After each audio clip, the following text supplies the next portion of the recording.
tasks. We'll cover those some other time. The alternative is to purchase one of the 2 pre-order packs with a Soviet or an American helicopter inside. The Huey will come right after this one. But for now, let's focus on the Crocodile, the Me-24D. This machine is a true legend of the world helicopter history. This is the one that got a tandem cabin and a 4-barrel 12.7mm Yak-B machine gun. It also has a lot of bombs and rockets to choose from and to fit your own playstyle. You can pick the OFA B-250 bombs, 4 Phalange PV guided rockets, and 2 types of well-known unguided ones, the S-5K and the S-24. And it's just the beginning, so you'll definitely be covered for basically every possible situation. Despite the takeoff weight of 11 tons, the Me-24D turned out to be quite agile. No wonder. It's got 2 engines that produce more than 4,000 horsepower. That means that the Crocodile has a great speed of more than 300 kph. Keep in mind, the engineers still managed to improve on the armor of the Me-24A version. It still won't be enough against cannon-wielding AA guns, but it will definitely survive a couple of stray bullets from a tank's machine gun. Is as much as 3 times lighter than the Me-24D. It's nimbler and smaller, which means that in realistic battles, this fella is pretty hard to spot and, of course, to successfully fire at. The arsenal includes the BG-M71 TOW ATGMs, the rotating 30mm XM140 cannon, the Hydra 70 unguided missiles, and the M134 machine guns.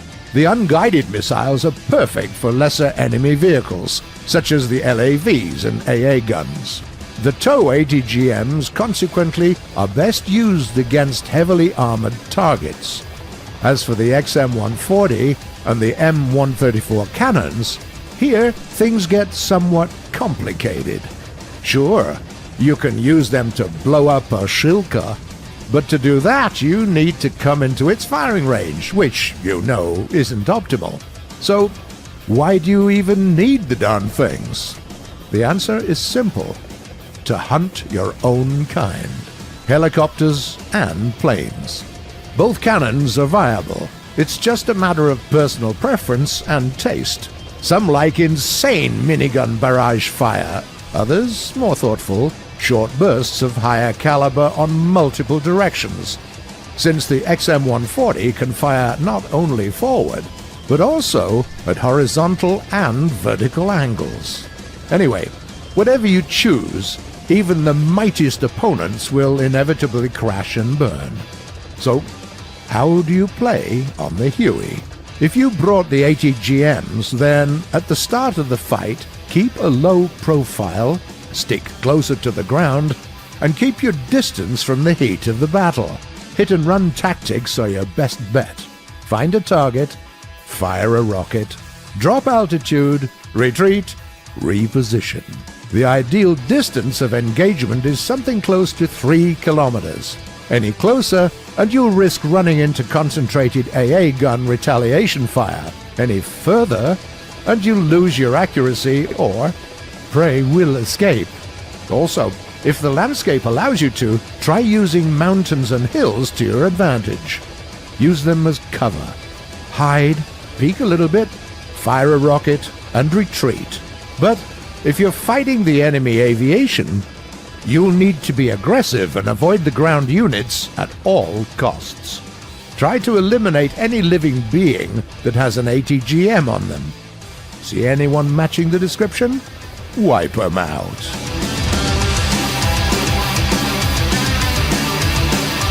And now, let's remember a phenomenal yet brief success of a great American tanker.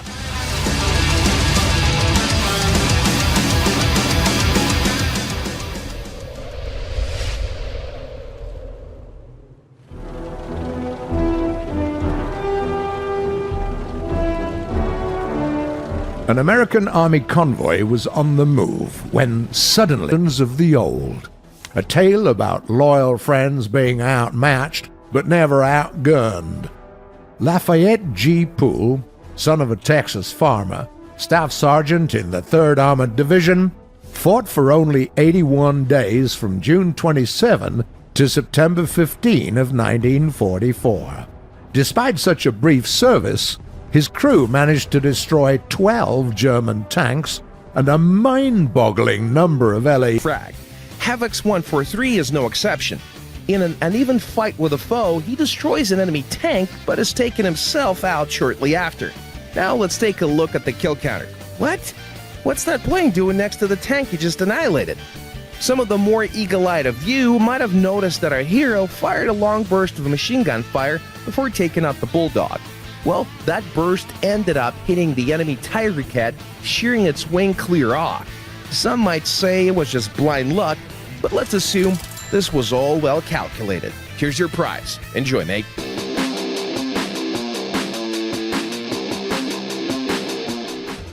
Short-barrel, high-caliber cannons and howitzers are considered by most to be close-quarters weapons, but Mr. Ruddle thinks otherwise. He uses a Sturmpanzer as it was intended by its German designers, as a self-propelled howitzer, you know? Playing on the map of Kursk, the cunning artillerist feels right at home. By spotting his enemy with binoculars, he quickly calculates distance to target and then makes the first ranging shot, which surprisingly lands very near the target and damages its tracks. Now he only needs to correct his angle a bit and fire. Right on the money. Such mastery. Wow. Hey, how about you will be firing my artillery strikes in game from now on, okay?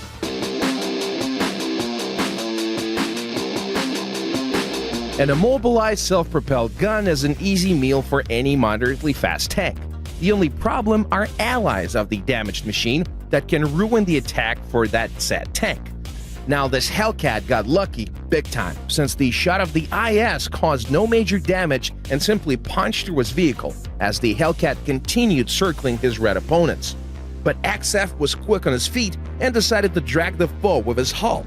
Fearing the inevitable shot of the Soviet tank, Hellcat hits the pedal and gets himself demolished by the seemingly harmless Ferdinand. Great teamwork, guys. We thank XF for this video. Here are your Eagles. Now it's time for the best comment of the past week. This comment just stored its author 1000 Golden Eagles. Please respond to your original comment with your in-game nickname and email address so we can send you your prize. Please be advised that the prize Eagles may take up to 5 business days to be added to your in-game account. Thank you for watching this episode. Okay, let's recap the 3 simple steps on how to submit